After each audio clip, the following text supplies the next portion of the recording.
प्रिय साथियों, आपका एमए उत्तरार्ध की इस कक्षा में स्वागत है। हम प्रेमचंद जी पर लिखे जाने वाले निबंध के बारे में चर्चा कर रहे थे, जो कि मेरे प्रिय साहित्यकार के अंतर्गत हम अध्ययन में इनको जानने की शुरुआत कर चुके थे। हमने इनके व्यक्तित्व, इनके कृतित्व पर भी जाना, फिर इनके साहित्य, जो कृतित्व इन्होंने हमको दिया, हिंदी साहित्य को दिया, उसकी विशेषताओं का भी अध्ययन किया समयबद्ध रूप से, कि प्रारंभिक जो इनकी रचना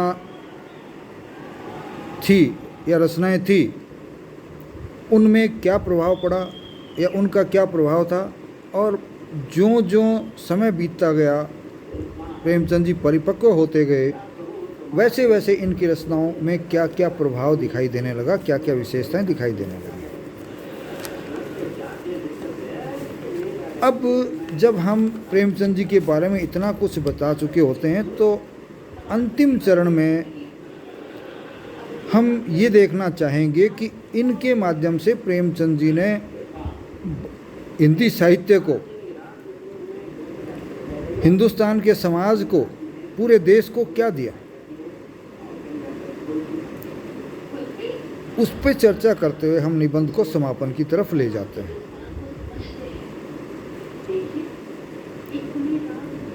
तो सर्वप्रथम तो हम कह सकते हैं कि हिंदी साहित्य को प्रेमचंद जी ने अपने अल्प समय में ही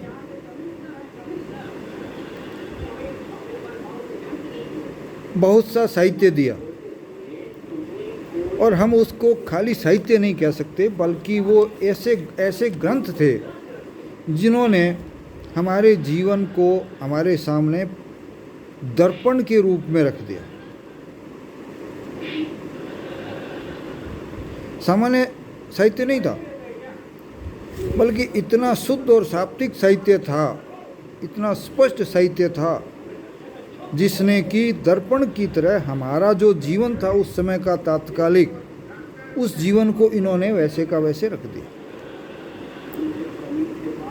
और हमारे देश को साहित्यिक दृष्टि से जो अंधकार में डूबा हुआ था, उस अंधकार से बाहर निकाला।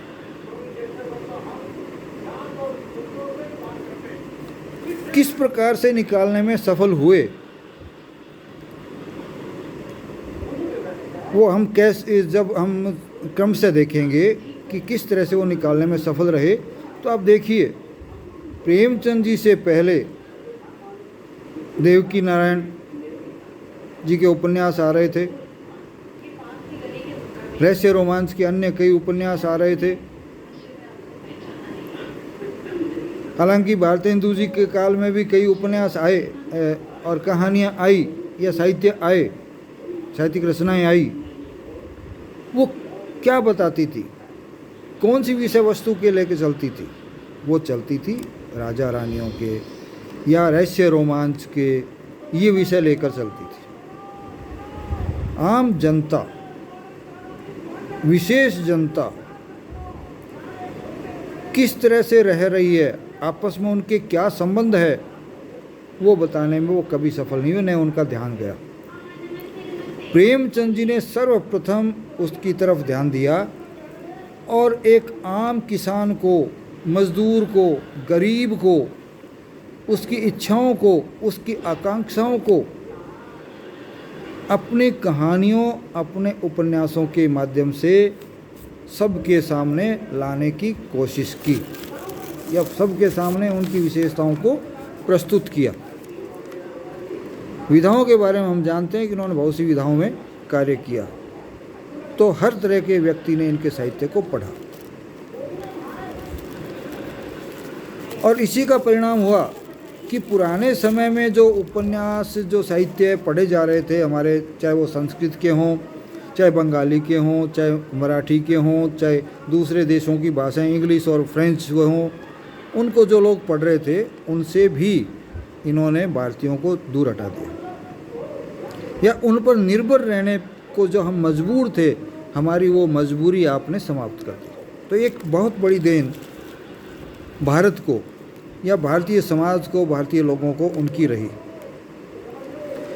और जो साहित्य रईसों की तरफ था, राजा रानियों की तरफ था, या असाधारण वर्ग जिसको हम कह सकते हैं उसकी तरफ था, उससे हटा करके प्रथम बार उनके आने वाली समस्याओं की तरफ लोगों का ध्यान आकृष्ट किया। मध्यम वर्ग उसमें शामिल था और निम्न वर्ग भी उसमें शामिल था, और समाज का हर तबका उनके उपन्यास में आता है, जिसमें उच्च तबका भी था तो निम्न तबका भी था। इन दोनों के बीच में एक और तबका था जिसे मध्यम वर्ग के नाम से आज पुकारते हैं, वो भी था। इन्होंने किसान को लिया, मजदूर को लिया, क्लर्क को लिया, दुकानदार को लिया, जमींदार को लिया, साहूकार को लिया, सरकारी अधिकारी को लिया, पूंजीपतियों को लिया, तो मजदूरों को भी लिया। और इन सब का जीवंत चित्रण इनके उपन्यासों में, इनकी कहानियों में हमको मिलता है। पारिवारिक दृष्टि से देखा जाए तो माताओं को, बहनों को,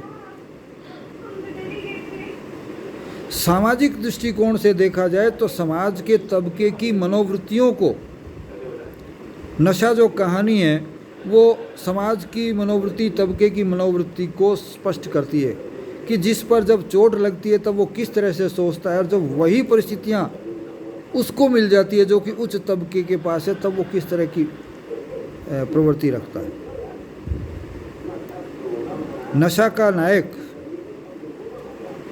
रईसों को गालियां निकालता है, जमींदारों को गालियां निकालता है। घटनावश वो जमींदार के घर पहुंच जाता है और वहाँ नौकर काम करने में थोड़ी बहुत गलती कर देता है। गलती क्या, गलती थी ही नहीं, फिर भी वो उस जमींदारी के प्रभाव में आकर के उस नौकर को बुरी तरह डांटने लग गया, और इतना डांटने लगा जितना कि जमींदार ही नहीं डांटते थे। तो ये जो मनोवृत्तियां हैं मनुष्य की, आम व्यक्ति की, इतने स्पष्ट तौर पर मनोवैज्ञानिक तरीके पे अन्य किसी ने इससे पूर्व नहीं किया था, और पूर्व छोड़िए आज भी उससे ऊपर या इतर जा कर के कोई नहीं कर पाया। हालांकि आज सामाजिक परिवर्तन बहुत अधिक हो गए हैं, तो उन परिवर्तनों के कारण जो चीज़ें सामने आई वो तो आई है, बाकी प्रेमचंद जी से अलग होकर के कोई कभी नहीं जा सका है अभी तक। फिर काल्पनिक क्षेत्र से निकालकर हिंदी साहित्य को वास्तविक धरातल पर लाए।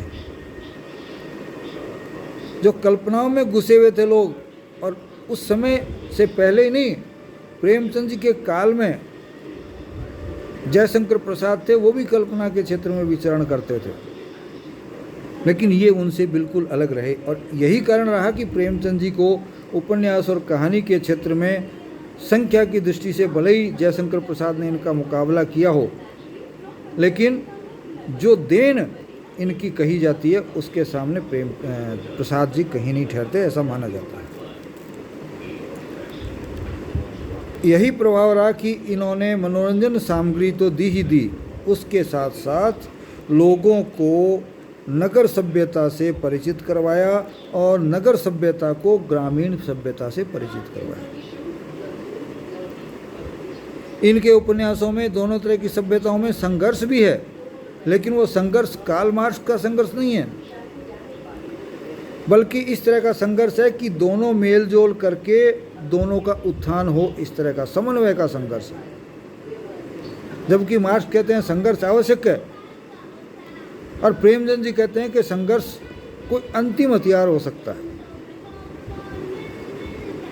लोग उनको मार्क्सवादी कहते हैं, लेकिन मैं उनको यहाँ मार्क्स से बिल्कुल अलग कर देता हूँ। वो समाजवादी हो सकते हैं, लेकिन प्रेमचंद कभी मार्क्सवादी नहीं हो सकते।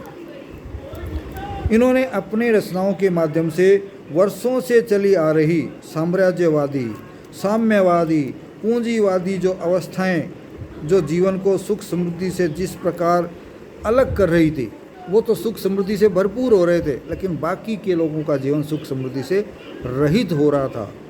उन सब से इस देश को परिचित करवाया। जातियों के विघटन को इन्होंने अलग कर दिया। यहाँ तक कि इन्होंने तो अंतर्जातीय विवाह भी दिखाए।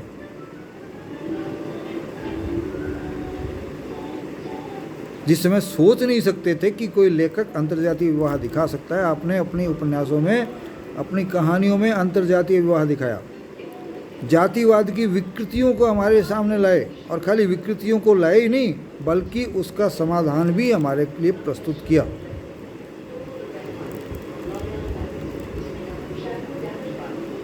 तो हम ये कह सकते हैं कि जमींदारी प्रथा के कारण, साम्राज्यवादी सामंतशाही की प्रथा के कारण या पूंजीवादी अवस्थाओं की कमजोरियों के कारण हम लोग अपनी जो स्वतंत्रता को खो चुके थे, अपने सामाजिक और आर्थिक और राजनीतिक मूल्यों को भूल चुके थे, उनको पुनः प्राप्त करने और उनका संरक्षण करने के लिए जो प्रयास हमारे देश के लोगों ने किए, उन सब प्रयासों को भी आपने हमारे सामने रखा। जो कष्ट, जो संघर्ष, जो आंदोलन उस समय में हुए, जो उत्पीड़न, जो दमन हम लोगों ने सहे, उन सब का इतिहास प्रेमचंद जी के लेखन में मिलता है। तो अब आप सोचिए कि जिस व्यक्ति ने अपने इस साहित्य में, चाहे वो कहानी हो, चाहे वो उपन्यास हो, इतना कुछ हमको दिया, तो हम कह सकते हैं कि प्रेमचंद्र मात्र साहित्यकार नहीं थे, बल्कि वो साहित्यकार के रूप में एक समाज सुधारक थे जो भारत में अवतरित हुए थे। आपने एक साहित्यकार के रूप में अवतार लिया था, जिसने हमारे समाज की कमजोरियों की, उसकी विकृतियों की जो अवस्थाएं थी, उन अवस्थाओं से हमको परिचित करवाया। उस परिचय का ही परिणाम था कि हम भारतीयों में कहीं कहीं जागरूकता आने लग गई। हम ये तो नहीं कह सकते कि साहित्यकार के कारण लोग बहुत अधिक जागृत हो गए हों, लेकिन प्रेमचंद जी के इस साहित्य का भारतीय जनता पर बहुत प्रभाव पड़ा।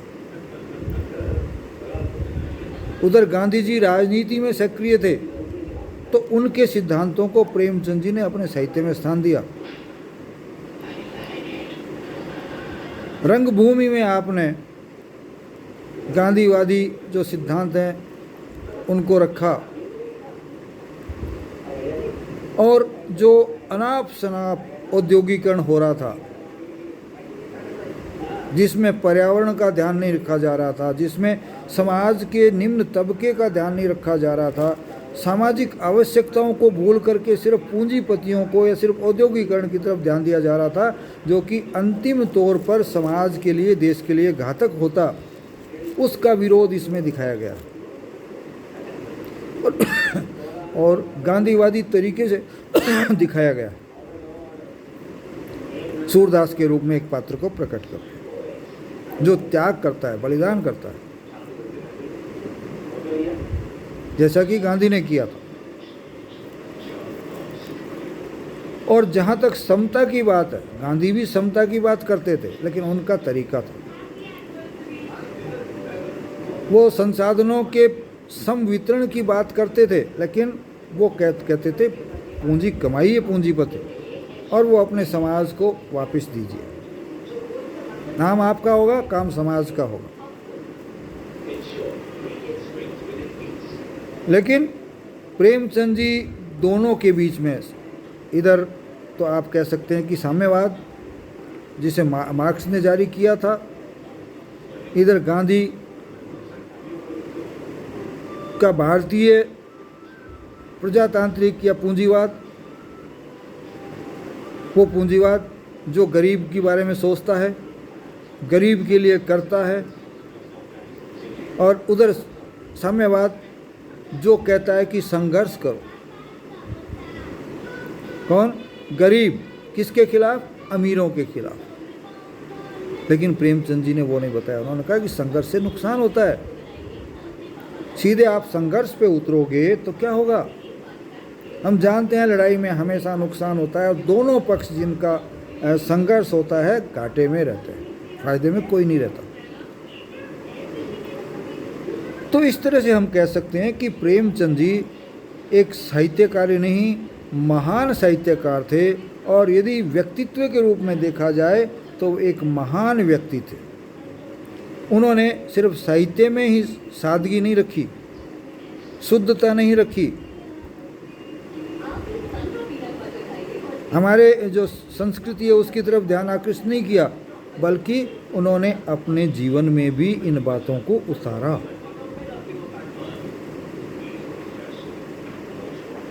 और स्वयं ने वही जिंदगी जी, और उनके जिंदगी को भारतीय संस्कृति और सभ्यता के अनुसार जीने का ही परिणाम रहा कि उनका साहित्य भी बिल्कुल भारतीय रहा।